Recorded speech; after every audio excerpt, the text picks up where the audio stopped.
आज का टाइटल, अज्ञात ट्रेन का सफर, एक रात की डरावनी आप बीती। कभी कभी रात के अंधेरे में रास्ते हमें उन रहस्यों तक ले जाते हैं जिन्हें हम देखना भी नहीं चाहते।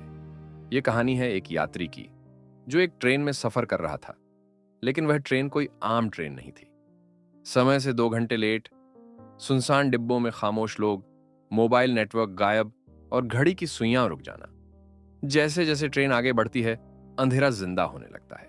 एक अनजान स्टेशन, एक रहस्यमयी लड़की और डिब्बों में छिपे खौफनाक राज। क्या यात्री सच में बच पाएगा या आज भी वही ट्रेन उसे पीछे पीछे खींच रही है? तो दोस्तों चलिए शुरू करते हैं। रेलवे स्टेशन पर उस रात कुछ भी सामान्य नहीं था। घड़ी रात के 11:47 दिखा रही थी, लेकिन पिछले आधे घंटे से उसकी सुई हिली नहीं थी। मैं प्लेटफॉर्म नंबर 3 पर खड़ा था। चारों तरफ अजीब सी खामोशी थी। न चाय वाले की आवाज, न कुल्ली की पुकार, न किसी बच्चे का रोना। बस हवा में घुली एक भारी सी सिहरन। ट्रेन पहले ही 2 घंटे लेट थी। मेरे फोन में नेटवर्क आ जा रहा था, जैसे कोई अदृश्य हाथ उसे दबा रहा हो। मैंने घर फोन करना चाहा, नो सिग्नल। तभी दूर से एक सीटी गूंजी, पर वो ट्रेन की नहीं लग रही थी। धीरे धीरे अंधेरे से एक ट्रेन उभरी, पुरानी, जंग लगी, और खिड़कियों के शीशे ऐसे धुंधले जैसे अंदर कोई सांस ले रहा हो। उस पर लिखा था, रूट अज्ञात। मैंने सोचा मजाक होगा, लेकिन प्लेटफॉर्म पर खड़ा कोई भी व्यक्ति हैरान नहीं दिखा। सब चुपचाप ट्रेन में चढ़ने लगे। मैं भी चढ़ गया। डिब्बा नंबर 3। अंदर घुसते ही ठंड सी रीढ़ में दौड़ गई। लाइट जल रही थी, मगर उजाला नहीं था। सीटों पर लोग बैठे थे, पर कोई बात नहीं कर रहा था। कुछ लोग खिड़की से बाहर घूर रहे थे, कुछ अपनी गोद में हाथ बांधे ऐसे बैठे थे जैसे उन्हें कहीं जाना ही नहीं। मैंने सामने बैठे एक आदमी से पूछा, भाई साहब, ये ट्रेन कहां जा रही है? उसने धीरे से सिर उठाया। उसकी आंखें पूरी तरह सफेद थीं, और वो बुदबुदाया, जहां से कोई लौटता नहीं। मेरी सांस अटक गई। तभी ट्रेन चल पड़ी। समय रुक गया। मैंने घड़ी देखी। 11:47, 5 मिनट बीते, फिर 10, पर समय बदला ही नहीं। मोबाइल अब पूरी तरह बंद हो चुका था। खिड़की के बाहर देखा तो अंधेरा हिल रहा था, जैसे वो जिंदा हो। कभी किसी चेहरे का आकार बनाता, कभी किसी हाथ का। अचानक ट्रेन झटके से रुकी। वो स्टेशन आया। नाम लिखा था, विरामपुर। पर ऐसा कोई स्टेशन मैंने कभी नहीं सुना था, नक्शे में भी नहीं। दरवाजा खुला। एक लड़की अंदर आई। उसके बाल चेहरे पर गिरे थे, सफेद कपड़े पहने थी, लेकिन उसके पैर जमीन को छू नहीं रहे थे। और सबसे डरावनी बात, उसकी परछाई उलटी दिशा में चल रही थी। वो सीधे आकर मेरे सामने बैठ गई। धीमे से बोली, तुम भी देख सकते हो ना? मैं कुछ बोल पाता, उससे पहले ट्रेन फिर चल पड़ी। सच्चाई की पहली झलक अब मुझे साफ महसूस होने लगा था। इस डिब्बे में बैठे ज्यादातर लोग जिंदा नहीं थे। किसी के गले पर गहरे निशान थे, किसी के कपड़ों से मिट्टी झड़ रही थी, किसी की आंखों से लगातार खून टपक रहा था। और तभी अचानक लाइट झपकी और अगले डिब्बे से रोने की आवाज आई। ऐसी रुलाई जैसे कोई सदियों से रो रहा हो। मेरे कानों के पास एक आवाज फुसफुसाई, अभी तुमने सिर्फ शुरुआत देखी है। मैं कांप उठा, और तभी मैंने देखा, अगले डिब्बे के दरवाजे पर खून से लिखा था, मेरा नाम। मेरे नाम से लिखा वो खून धीरे धीरे टपक रहा था, हर बूंद जैसे मेरे दिल पर गिर रही हो। मैं पीछे हटना चाहता था, लेकिन पैर जैसे जमीन से चिपक गए थे। सांस तेज हो रही थी, सीना भारी लग रहा था। पीछे से फिर वही फुसफुसाहट, अब पीछे नहीं जा सकते। मैंने झटके से पलट कर देखा। वही लड़की जिसके पैर जमीन को छू नहीं रहे थे। उसकी आंखें अब साफ दिख रही थीं, पूरी तरह काली, बिना पुतली के। उसने धीरे से कहा, अगर बचना है तो अगला डिब्बा पार करना होगा। मैं कांपते हुए बोला, ये सब क्या है? तुम लोग कौन हो? वो हल्का सा मुस्कुराई, हम जो सफर में रह गए। डिब्बा नंबर 4। रोने की आवाजें। जैसे ही मैंने दरवाजा खोला, ठंडी हवा का तेज झोंका अंदर आया। इस डिब्बे में रोशनी नहीं थी, बस जमीन पर पड़ी मोमबत्तियां जो खुद ब खुद जल रही थीं। और फिर रोने की आवाज, एक नहीं, दर्जनों। किसी बच्चे की, किसी औरत की, किसी बूढ़े की, सब एक साथ। मैं आगे बढ़ा तो देखा, सीटों पर लोग बैठे थे, लेकिन उनके चेहरे कपड़े से ढके हुए थे। मैंने एक से पूछा, आप ठीक हैं? वो धीरे धीरे मेरी तरफ मुड़ा और जैसे ही कपड़ा हटा मैं चीख पड़ा। उसका चेहरा नहीं था, बस एक गहरा काला गड्ढा जिससे रोने की आवाज आ रही थी। मेरे कानों से खून निकलने लगा।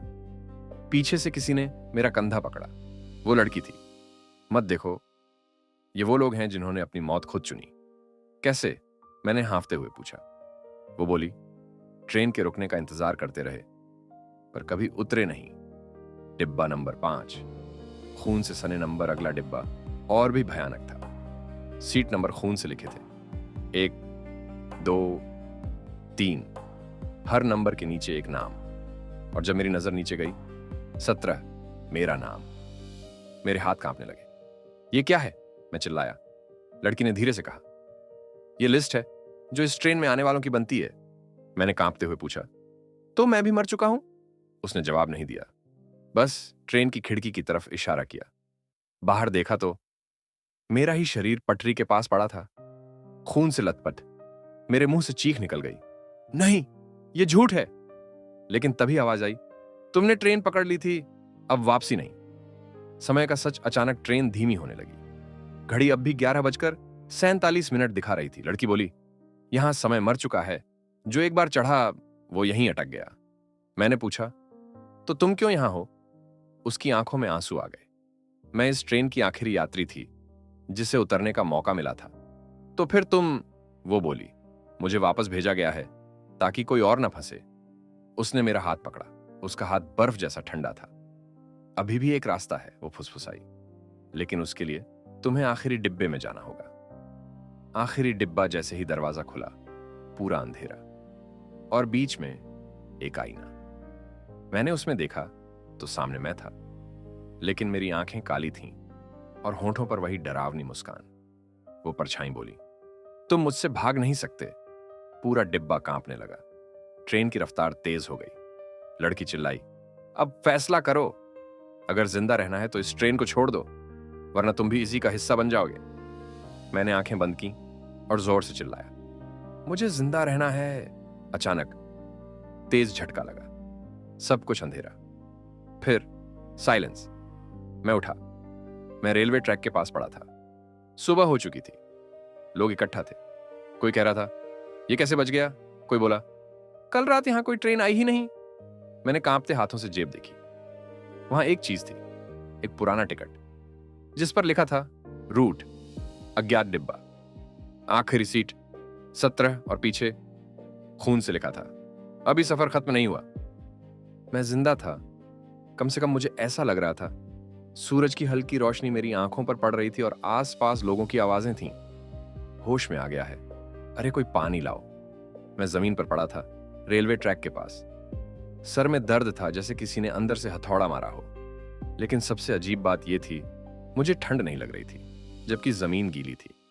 सुबह की ओस थी। मैं उठकर बैठ गया। सब लोग मुझे ऐसे देख रहे थे जैसे भूत देख लिया हो। एक बूढ़ा आदमी बुदबुदाया, ये कैसे जिंदा है?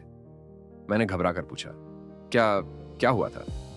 कोई बोला, रात को यहां कोई ट्रेन ही नहीं आई थी बेटा। मेरे कानों में सीटी गूंजने लगी, लेकिन मैं तो ट्रेन में था। मेरी आवाज कांप रही थी। सबने एक दूसरे की तरफ देखा। एक पुलिस वाला आगे आया, बेटा, इस ट्रैक पर पिछले 20 साल से कोई ट्रेन नहीं चलती। मेरे पैरों तले जमीन खिसक गई। वो टिकट, मैंने जेब में हाथ डाला। वो टिकट अब भी वहीं था। सब कुछ वैसा ही, बस एक फर्क था। अब उस पर तारीख लिखी थी, 17 साल पुरानी तारीख। मैंने पुलिस वाले को टिकट दिखाया। उसका चेहरा पीला पड़ गया। ये कैसे हो सकता है? उसने धीमे से कहा, यह ट्रेन 17 साल पहले लापता हो गई थी। लापता ट्रेन का सच मुझे थाने ले जाया गया। वहां एक पुरानी फाइल निकाली गई। फाइल पर लिखा था, केस ट्रेन नंबर 913, रहस्यमय लापता। उसमें दर्ज था, ट्रेन अपने निर्धारित समय पर निकली थी, अगले स्टेशन तक कभी नहीं पहुंची। 132 यात्री, 6 कर्मचारी, सब गायब। मेरे हाथ कांपने लगे। तो वो लोग? मेरी आवाज गले में अटक गई। इंस्पेक्टर ने सिर हिलाया। आज तक कोई सबूत नहीं मिला, बस कभी कभी लोग कहते हैं रात में एक ट्रेन दिखती है। मेरे दिमाग में वही लड़की घूमने लगी, उसकी आंखें, उसकी आवाज। तुम आखिरी यात्री हो। वो लड़की कौन थी? मैं उस जगह वापस गया। जहां मुझे होश आया था वहीं पास में एक टूटा हुआ मंदिर था। अंदर मोमबत्तियां जली थीं। दीवार पर एक पुरानी तस्वीर लगी थी। मैंने जैसे ही उसे देखा, मेरी सांस रुक गई। वो लड़की, वही चेहरा। नीचे लिखा था, अनन्या, 17 वर्ष, मृत्यु, ट्रेन हादसा। मेरे हाथ कांपने लगे। तभी पीछे से आवाज आई, तुम वापस क्यों आए? मैं मुड़ा। वो वहीं खड़ी थी, लेकिन अब वो डरावनी नहीं लग रही थी, बस थकी हुई। तुमने कहा था मैं बच सकता हूं, मैंने कहा। वो उदास होकर बोली, मैंने झूठ नहीं कहा, पर सच पूरा नहीं बताया। अधूरी आत्माएं, उसने बताया। ये ट्रेन उन आत्माओं की है जिनकी मौत अचानक हुई, जिनका कोई अंत नहीं हुआ। हर कुछ सालों में ट्रेन किसी जिंदा इंसान को चुनती है। अगर वो डर से भाग जाए तो वो जिंदा लौट सकता है, लेकिन अगर वो सच्चाई जान ले तो ट्रेन उसे कभी जाने नहीं देती। मेरा दिल बैठ गया। तो वो मेरी तरफ देखती रही। तुमने सच्चाई देख ली है। ट्रेन की पुकार अचानक जमीन कांपने लगी। दूर से सीटी की आवाज आई। वही सीटी। ट्रेन वापस आ रही थी। अब क्या होगा? मैं चिल्लाया। अनन्या बोली, अब तुम्हें फैसला करना होगा। या तो तुम इस दुनिया में रहोगे या उस दुनिया के दरवाजे हमेशा के लिए बंद कर दोगे।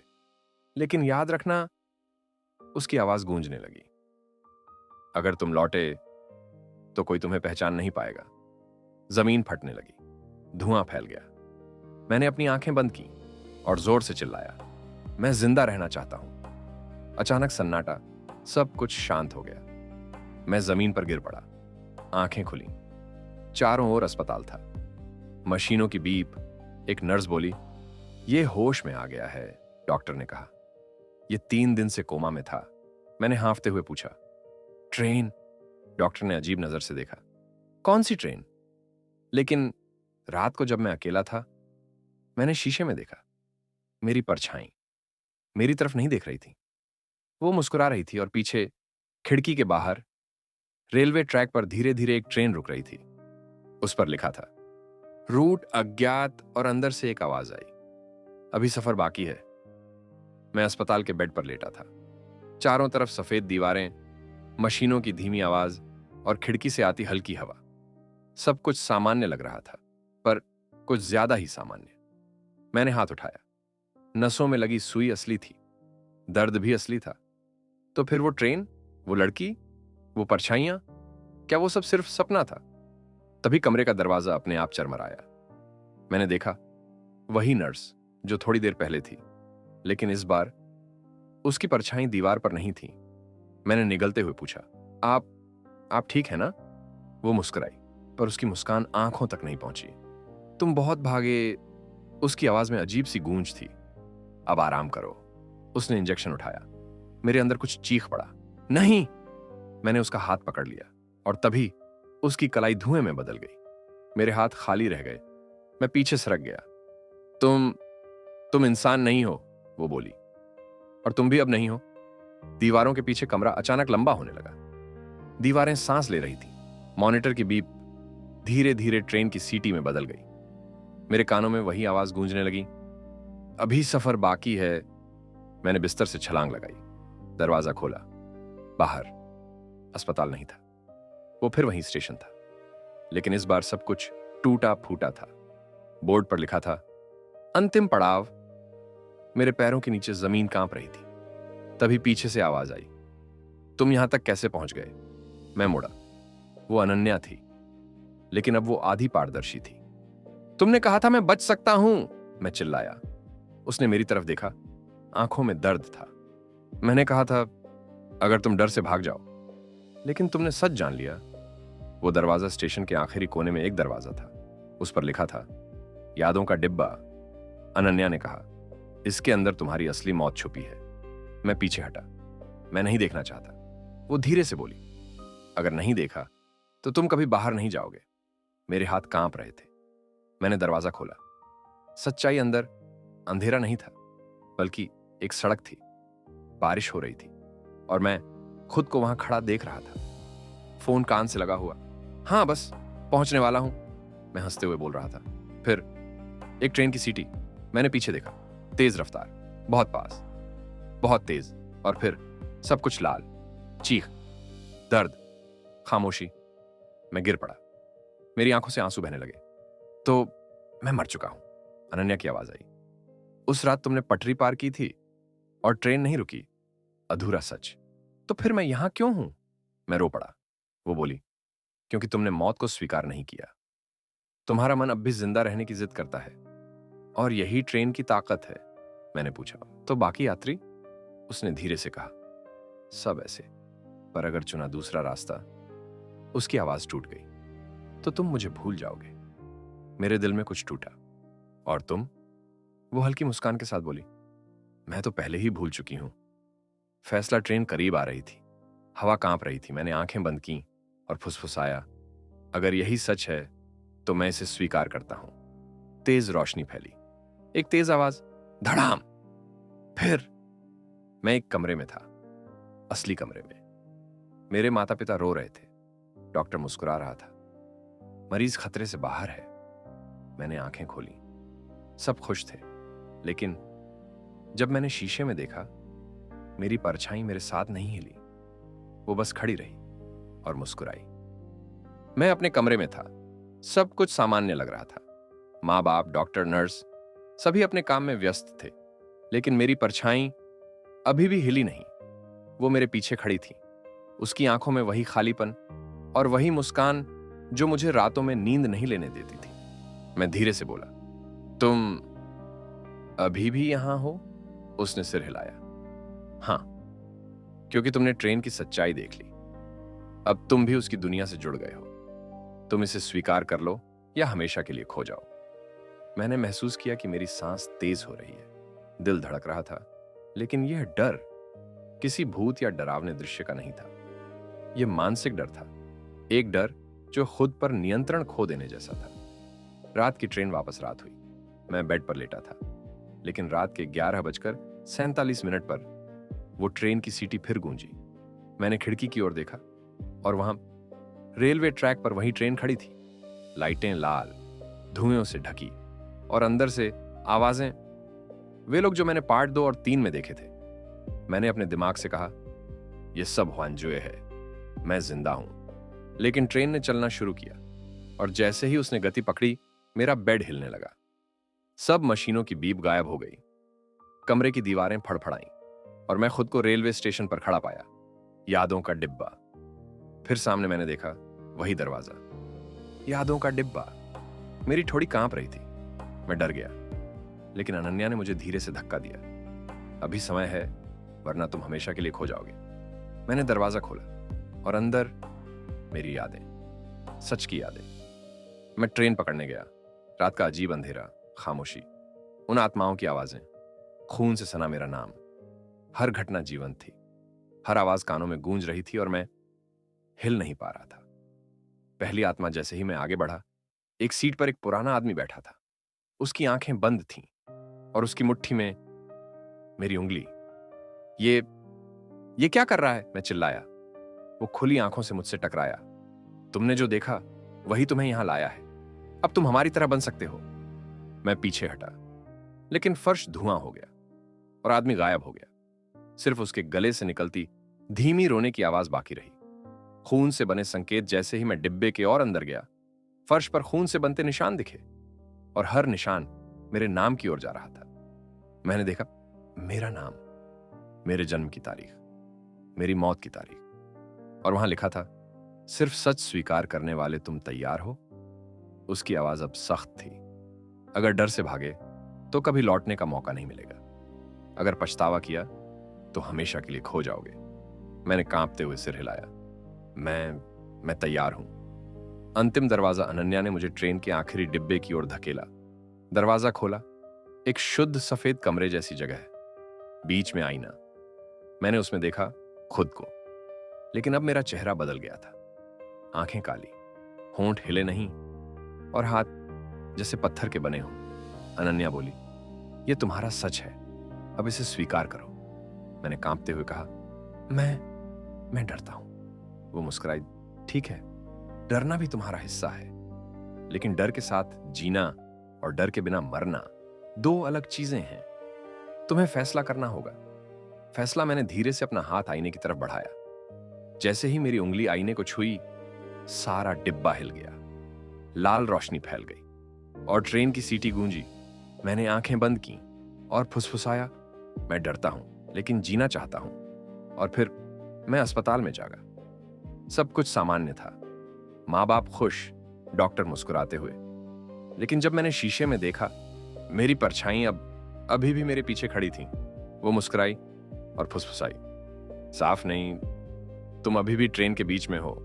रात थी। अस्पताल का कमरा अब खाली था, लेकिन मेरे दिमाग में वही धुंधली ट्रेन की तस्वीर घूम रही थी। मैंने खिड़की खोली और देखा, रेलवे ट्रैक पर वही ट्रेन खड़ी थी। लाल रोशनी, धुआं और अंधेरा जो जिंदा लगता था। मेरे पैरों तले जमीन खिसक रही थी और मेरी परछाई अब मेरे सामने खड़ी थी। वो मुस्कुराई, लेकिन उसके होंठ हिले नहीं। मैंने पूछा, तुम क्यों पीछा कर रही हो? वो धीरे से बोली, तुमने अभी तक सच नहीं समझा। ये ट्रेन सिर्फ भूतों की नहीं, ये उन जिंदा लोगों की भी है जो अपनी मौत को स्वीकार नहीं करते। ट्रेन के डिब्बों का रहस्य। मैंने उसकी बात सुनी, लेकिन तभी ट्रेन ने जोर से सीटी दी और मैं फिर वहीं स्टेशन पर खड़ा हो गया। इस बार मैंने ध्यान से देखा। हर डिब्बा अलग था। पहला डिब्बा, खामोशी और डर। यहां आत्माएं बैठी थीं, जिनकी मौत अचानक हुई थी। उनकी आंखें खाली और आंखों के सामने चकमक थीं। दूसरा डिब्बा, रोने की आवाजें। यहां वे लोग थे जो अपने जीवन में अधूरी इच्छाएं छोड़ गए थे। उनकी पुकार कानों में घंटों तक गूंजती रही। तीसरा डिब्बा, खून से सने नंबर। यहां मृतकों की लिस्ट थी, जिनके नाम ट्रेन ने चुने थे। और हर बार जब कोई डिब्बा पार करता, ट्रेन की परछाई उसे जोड़ती। अनन्या ने कहा, तुमने इन सबको देखा और अब तुम्हारी बारी है। डिब्बा यादों का डिब्बा। अगला डिब्बा, वही यादों का डिब्बा। मैं अंदर गया और मेरे सामने मेरी अपनी मौत का दृश्य था। ट्रेन पकड़ना, अंधेरे में डर, खून से लिपटा मेरा नाम, अनजाने यात्री सब जीवंत। मेरी आंखों के सामने खुद को देखकर मैं कांप उठा। अनन्या बोली, तुम्हारा सच यही है और यही ट्रेन का मकसद है। सच दिखाकर डर को स्वीकार कराना। जो डर को स्वीकार कर ले वो जिंदा रह सकता है, जो नहीं वो हमेशा के लिए यात्री बन जाता है। सच्चाई का झटका तभी ट्रेन झटका खाई और एक डिब्बा खुला। यहां वो लोग थे जो डर के कारण मर गए थे। उनके चेहरे खामोश, लेकिन आंखें गहरी थीं। कोई चीख नहीं रहा, कोई हंस नहीं रहा, बस मौजूद थे। अनन्या ने धीरे से कहा, अब तुम्हारा असली टेस्ट शुरू होता है। अगर तुम डर को पूरा महसूस करोगे और फिर भी स्वीकार करोगे, तो तुम्हें वापसी का मौका मिलेगा। लेकिन अगर डर भाग जाएगा, तो तुम भी यहीं रह जाओगे। मानसिक खेल। ट्रेन ने गति बढ़ाई और मैंने महसूस किया, हर डिब्बे में कोई मुझे देख रहा है। पहले डिब्बे में मेरी आंखों के सामने खाली चेहरों ने मेरी आत्मा को खींचा। दूसरे डिब्बे में वे रोते हुए लोग मेरी हर याद को चुनते हुए मेरे कानों में फुसफुसाए। तीसरे डिब्बे में मेरा नाम लाल अक्षरों में जल रहा था। मैं चिल्लाया, मैं डर रहा हूं, मुझे छुटकारा दो। लेकिन अनन्या ने सिर हिलाया, तुम्हारा डर ही तुम्हें बचा सकता है। इसे भागने मत दो, इसे गले लगाओ। अनन्या ने मेरी ओर देखा और धीमे से कहा, यह ट्रेन सिर्फ भूतों की नहीं है, ये उन लोगों की भी है जो जीवन में अपने डर और पछतावे से भागते हैं। हर रात ट्रेन किसी को चुनती है। जो डर को स्वीकार कर ले वो लौट जाता है, जो भागता है वो हमेशा के लिए यात्री बन जाता है। और तुमने डर को देखा, अब तुम्हें चुनना होगा। अंतिम परीक्षण। ट्रेन की लाइटें लाल थीं और अंतिम डिब्बे में मेरा चेहरा आईने में देखा गया। आंखें काली, होंठ जमे हुए, हाथ पत्थर जैसे। अनन्या ने कहा, अब तुम्हें डर को स्वीकार करना होगा। सिर्फ डर को स्वीकार करके ही तुम बाहर जा सकते हो। मैंने धीरे धीरे कहा, मैं डरता हूं, लेकिन इसे स्वीकार करता हूं। वापसी की राह जैसे ही मैंने स्वीकार किया, ट्रेन की गति धीमी हुई। लाल रोशनी सफेद में बदल गई। डिब्बे गायब होने लगे। मैं स्टेशन पर खड़ा पाया। अस्पताल में जागा। सब सामान्य, लेकिन मेरी परछाई अभी भी मेरे पीछे खड़ी थी। अनन्या की आवाज गूंजी, सच स्वीकार कर लिया, लेकिन याद रखो, हमेशा कहीं ना कहीं ये ट्रेन तुम्हें देख रही है। रात का समय। मैं फिर उस स्टेशन पर खड़ा था। ट्रेन वहीं, लाल रोशनी, धुआं और वही जिंदा अंधेरा। अनन्या मेरे पास खड़ी थी। उसकी मुस्कान अब ठंडी और सख्त थी। अब तुम्हें सब कुछ समझना होगा, उसने कहा। यह ट्रेन किसी को नहीं मारती, यह सिर्फ चुनाव देती है। मैंने कांपते हुए पूछा, चुनाव? किस तरह का? वो धीरे धीरे बोली, हर यात्री एक अंतिम डर के सामने खड़ा होता है। जो डर को स्वीकार करता है वो जिंदा लौट सकता है। जो भागता है वो हमेशा के लिए ट्रेन का यात्री बन जाता है। और जो डर को पूरी तरह महसूस करता है लेकिन पछतावा करता है, वो ट्रेन के डिब्बों में हमेशा के लिए फंस जाता है। डिब्बों का नया सच जैसे ही ट्रेन धीमी हुई, मैंने ध्यान से देखा। पहले डिब्बे में वे लोग थे जो जिंदगी में डर से भाग गए। उनकी आंखों में खालीपन और अधूरी चीखें। दूसरे डिब्बे में वे लोग जो पछतावा नहीं छोड़ पाए, वे हमेशा के लिए ट्रेन 2023 में फंसे थे। तीसरे डिब्बे में मेरा नाम। लेकिन अब वह ब्लिंक कर रहा था। अनन्या ने फुसफुसाया, अब तुम्हारी बारी है। अंतिम डिब्बा। मैंने आखिरी डिब्बे का दरवाजा खोला। अंदर सारा अतीत मेरा जीवित था। ट्रेन पकड़ना, खामोशी, परछाई, रोती आत्माएं, सब कुछ साफ दिखाई दे रहा था। और बीच में एक आईना। मैंने खुद को देखा, लेकिन मेरा चेहरा अब अजीब था। आंखें काली, होंठ जमे हुए। अनन्या ने कहा, यह तुम्हारा असली डर है। इसे स्वीकार करो या हमेशा के लिए फंस जाओ। मैंने सोचा, क्या मैं डर के बिना जी सकता हूं? क्या डर को स्वीकार करना सच में जिंदगी लौटाएगा? डर और स्वीकार। मैंने धीरे धीरे आईने को देखा। सारा डर, सारी यादें, सारी चीखें, सब आंखों के सामने थीं।